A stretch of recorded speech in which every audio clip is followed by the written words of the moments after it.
Federal government gets busy passing legislation on the NDIS and renewables while giving staffers a pay rise. Tech darling Wisetech Global's share price surges after it reports earnings, and Barack Obama brings some pizzazz to the Democratic National Convention. Welcome to Fear and Greed Daily Business News for people who make their own decisions. It is Thursday, the 22nd of August 2024. I'm Michael Thompson, and good morning, Sean Aylmer. I'm full of pizzazz this morning, Michael. Full of pizzazz. You're always full of pizzazz, Sean. We've got a fair bit to get through. The main story this morning, the federal government has struck a deal to pass contentious changes to the NDIS, greenlighted the country's biggest renewables project, changed legislation around pornography, given staffers a pay rise, and been forced to concede it has cancelled some visas for migrants from Gaza. They've been busy, Michael. They certainly have. Let's start with the National Disability Insurance Scheme. Minister Bill Shorten has struck a deal with the states and territories to pass Labor's overhaul of the scheme, bringing to an end a months-long standoff over legislation designed to slow the ballooning cost of the program. In an attempt to contain the surging costs of the NDIS by $14 billion over 4 years, the changes will shift some responsibilities of the scheme's functions to the states. Moving on to the Middle East, Prime Minister Anthony Albanese has for the first time confirmed that a number of visitor visas granted to Palestinian refugees fleeing Gaza since the October 7 Hamas attack have been cancelled.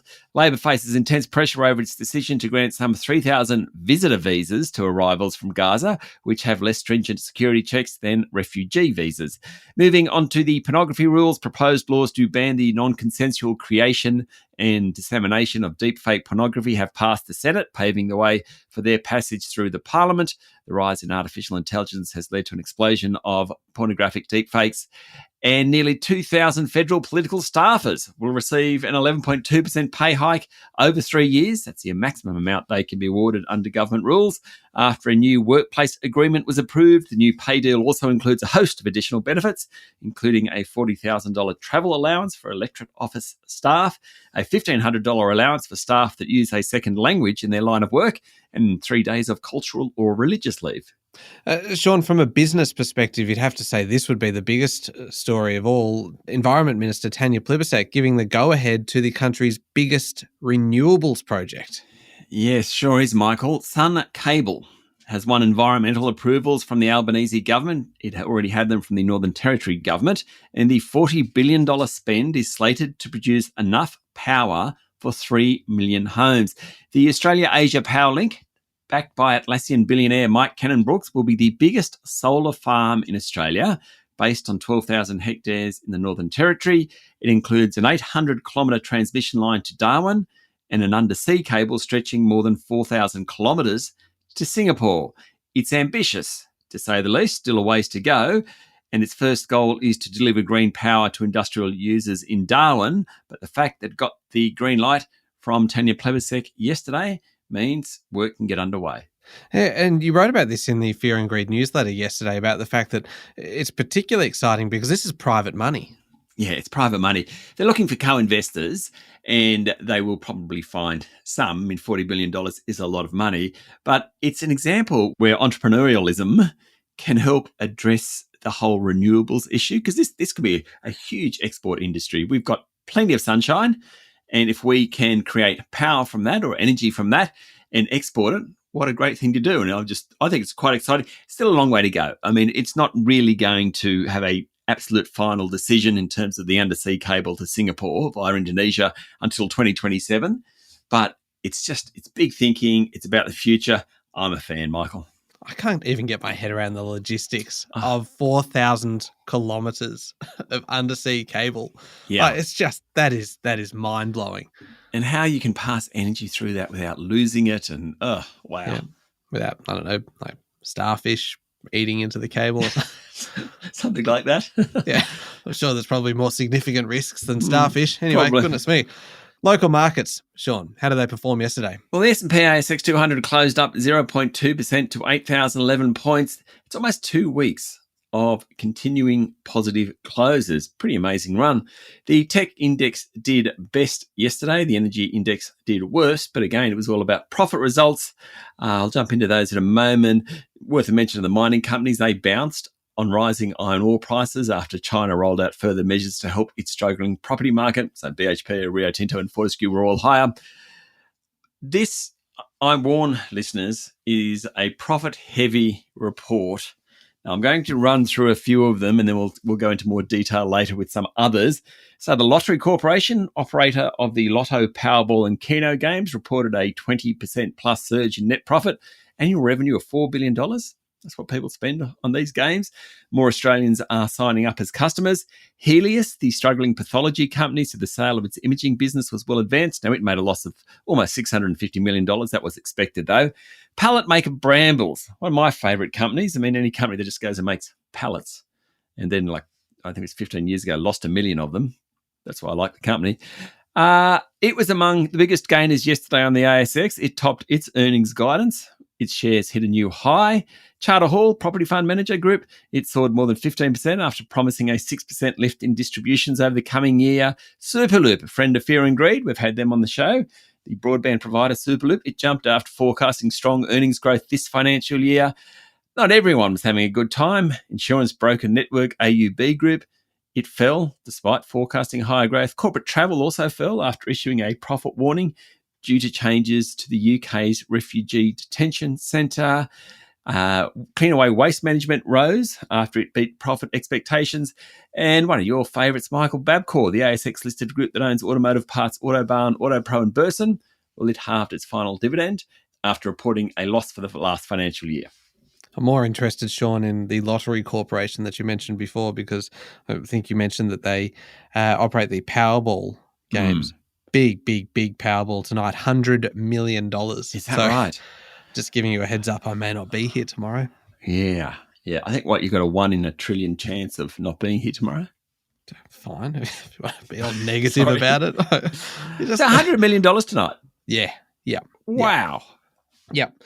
And someone's got to win it. I mean, actually, I don't think that's the case. It could jackpot. Yeah. That is completely wrong. Someone does not have to win it. But you're not going to win it if you're not in it. That's my theory. Yeah. And when we got that ticket and it comes out and you don't actually check your ticket, you could still win it. So my theory, buy a ticket, never check it, because you could be a millionaire. Oh, God. Who knows? We should buy a Fear and Greed syndicate between you, me, and Adam and Luke. The entire podcast could shut down tomorrow. Yeah. I wouldn't like that. I like this podcast. Yeah, me too, actually. But I think I'd like a share of $100 million more. What's happening in international markets? Oil prices fell further on estimates showing swelling US crude inventories and expectations that tensions in the Middle East are easing following a tour of the region by mediators. Gold's creeping higher. It's well over that $2,500 an ounce mark. And the Aussie dollar is buying 67.5 US cents. And Sean, our first batch of Mia mugs went out this week. This is for the most enthusiastic advocates of Fear and Greed. So these are listeners who tell their friends, tell their family, tell their colleagues, and then let us know that they're doing it, whether that's through a LinkedIn post or anything along those lines, even just an email through fearandgreed.com.au. We've had a bunch of them come in and we've sent out the first batch of Mia mugs. These are limited edition, very, very fancy looking mugs with the Mia, most enthusiastic advocate, plastered all over the side. They are pretty fancy prizes. They are very, very flash, Michael, very flash. Yeah, indeed. So if you think you deserve a Mia mug, then please get in touch, state your case, and who knows, you could be receiving one very soon. We'll be back in a moment with the rest of the day's business news.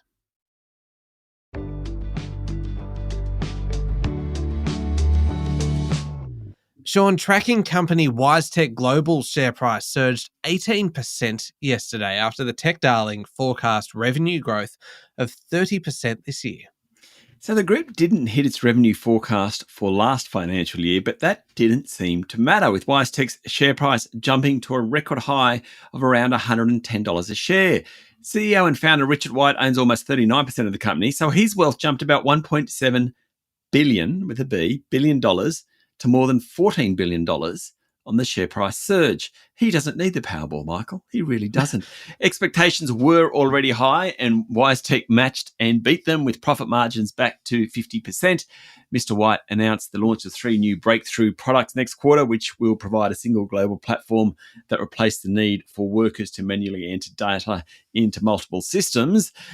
Investors certainly liked what they hear. 18% jump in Wisetech share price. Yeah, that is quite remarkable.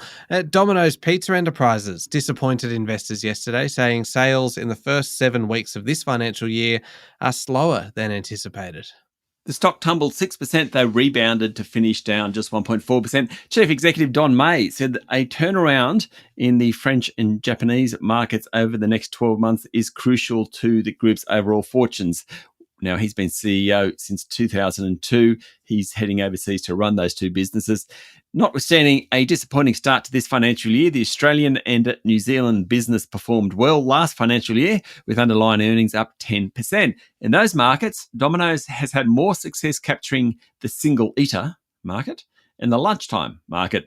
Mr. May was very relaxed about the emergence of Guzman y Gomez. He said market research shows that 80% of Domino's customers also ate McDonald's, so the risk posed by Guzman is minimal. And Sean, immediately after the show, stick around for a chat with CEO Don May. It comes courtesy of AusBiz. We've been working with AusBiz throughout the earnings season to bring a whole stack of different interviews with business leaders after they've reported results. AusBiz is, of course, Australia's leading provider of live and on-demand video of the latest news in Australian business, markets, economy and startups. You can sign up at ausbiz.com.au. It is entirely free. And this chat with Don May is a really good one. It's by Juliet Sarli. And kind of goes into all of that and even talks about kind of the impact of weight loss drugs on the outlook for Domino's. It's fascinating. And Don May is just a great communicator and they cover a whole lot of terrain. It's a great chat. Excellent. I look forward to that one. Indeed. Now, another company that we love talking about here, Sean, Breville. A jump in coffee machine sales in the US helped Breville's revenue surge to $1.5 billion last financial year, sending its share price up 5% yesterday. Of all the countries you've travelled to, where is the worst coffee? Oh, it was actually, funnily enough, it would have been in Africa, which is odd because... huge coffee producers. Yeah, Kenya and kind of Tanzania. There's great kind of coffee beans, but I think it's more just in the way it's them. The baristas, the issue. Indeed. I don't want to be too critical. So. No. Well, I mean, I think generally the US has the worst coffee. So that's a good point. Broadly. Yeah. No, actually, you know what? I'm a big fan of Kenyan and Tanzanian coffee. US coffee. Yeah. Nicely put. Yep.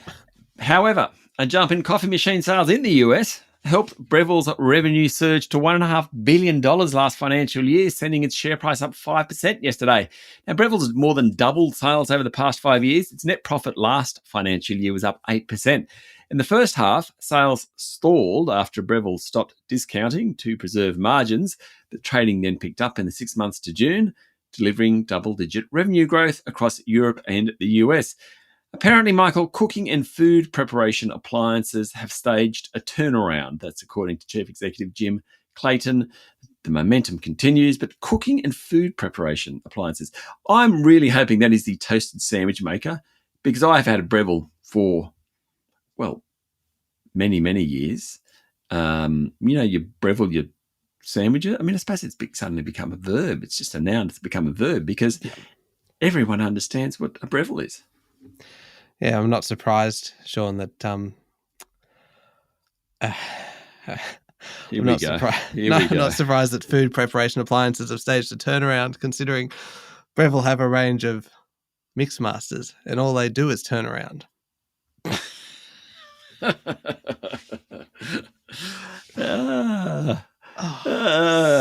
Sometimes I just loathe myself. I'm sorry, that was terrible. Insurer IAG yesterday warned insurance premiums will keep rising, just like competitor Suncorp said the day before. In IAG's case, it's the surging costs of tradies to repair homes, along with car parts and mechanics, that are pushing up premium prices. IAG said its premium income in the 2025 financial year will rise by mid to high single digits, a similar forecast to Suncorp's the day before. When customers make claims to fix damaged houses, IAG is forking out high costs to pay subcontractors. This is according to a report in the AFR. In Victoria, where much of the construction workforce is unionised under the CFMEU, labour costs rose by 18% in the past year, while costs of building materials like paint and plaster were up about 10%. These costs will be passed through over the next 12 months as insurance contracts are renewed. The good news is that IAG said price pressures on car repairs is easing. IAG's net profit rose 8% last financial year, and the group upped its dividend. Its share price closed down 3%. Sean, this is a really serious one, and it's a different angle to or a different take on earnings season. Scentre Group is still supporting the families and people affected by the Bondi Junction knife attacks in April, with the operator of the Westfield Mall Group saying it had permanently stepped up security in its centres. Yeah, it's something you wish it didn't need to do. The comments came as the group outlined a strong result across its 42 malls in Australia and New Zealand, more than doubling its first half net profit. While customer visits are not yet back to 2019, they have dramatically risen since the coronavirus, and the group is now striking leasing deals with retailers at levels above their previous rents. It's also taken back space from department stores like David Jones to install more productive tenants, according to a report in The Australian. The company is also backing the value of shopping centres. It's teamed up with investment bank Barrenjoey to buy half stakes in its own malls, which some investors are selling out of as they come under pressure. While luxury sales are not growing as much after a phenomenal growth post-COVID, the fall-off in travel has meant more Australians are staying at home, hence there's more time to shop in Westfield centres. Oil and gas giant Santos reported a larger than expected 18% drop in its first half core profit on the back of weaker LNG prices, sending its share price down 4% yesterday. Yes, well, the result was disappointing. Much of the focus with this company is on future projects, what they're going to greenlight. Now, Santos said the contentious Narrabri coal seam gas project in New South Wales is among several projects that could reach a final investment decision next year. The long-stalled Narrabri project is still caught up in a native title tribunal process, but Santos Chief Executive Kevin Gallagher said it should be ready next year. The delayed $15 billion Papua New Guinea LNG project and the Dorado oil and gas project in Western Australia are also targeted for a final go-ahead for construction next year, as is Santos's first offshore carbon capture and storage project. Mr. Gallagher said each project would be competing with each other for capital, giving Santos optionality. He also said if projects aren't worth it, well, the company could just use the capital for dividends or buybacks. Turning to international news now, Sean, Barack Obama declared that the US was ready for a new chapter with Kamala Harris as president in what can only be described as a rousing speech at the Democratic National Convention. But he did warn Democrats that they're facing a tight race to elect her and to defeat Donald Trump in November. The former president deployed his political star power to try and quash any doubts within the party over Harris's candidacy, while cautioning the crowd against complacency about the election outcome. He said, "Make no mistake, it will be a fight," according to a report in the Financial Times. Although Obama, who is now 63 years of age, has been out of office for nearly 8 years, he is among the most popular and influential Democrats, and party leaders hope his primetime address will help unite and mobilise its supporters behind Harris. Obama's return to Chicago, where the convention was held and where he began his political career, came as some Democrats tried to draw parallels between his successful 2008 campaign to be elected the first black US president and Harris's bid to become the country's first female president. Obama gave quite the speech. At one point, he mocked Trump as a whining, self-interested billionaire and conspiracy theorist whose act had gone pretty stale. And finally, Sean, Ukraine launched one of the largest ever drone attacks on Moscow yesterday, according to the city's mayor, with Russian air defense units destroying at least 11 drones flying towards the capital. Some of the drones were destroyed over the city of Podolsk, according to Reuters. Now, the city, which is in the Moscow region, is about 38 kilometres south of the Kremlin. The attack comes as Russia, while advancing in eastern Ukraine, struggles to push back Ukrainian forces out of its own Kursk region 2 weeks after they smashed through Russia's western border and the largest invasion of Russia since World War II. The attacks yesterday caused no injuries or damage, according to preliminary information. All right, now up next is that interview with Domino's CEO Don May, courtesy of AusBiz with Juliet Sarli. And keep an eye on your playlist at around midday today. I say around midday, it's exactly midday, when we have a new bonus episode of Ask Fear and Greed, where we take a listener question and, well, you answer it. Sean, I just add a bit of, pizzazz? Was that? Entertainment? Yeah. Pizzazz? Yeah. Yeah, the everyman touch. And every time we have had some fascinating questions come in. If you've got your own question you would like to add to the mix, send it on through via fearandgreed.com.au or any of the social media platforms. There's a bit coming up. Thank you, Sean. Thank you, Michael. It is Thursday, the 22nd of August, 2024. Make sure you're following the podcast and please join us online on LinkedIn, Instagram, X, TikTok and Facebook. I'm Michael Thompson and that was Fear and Greed. Have a great day.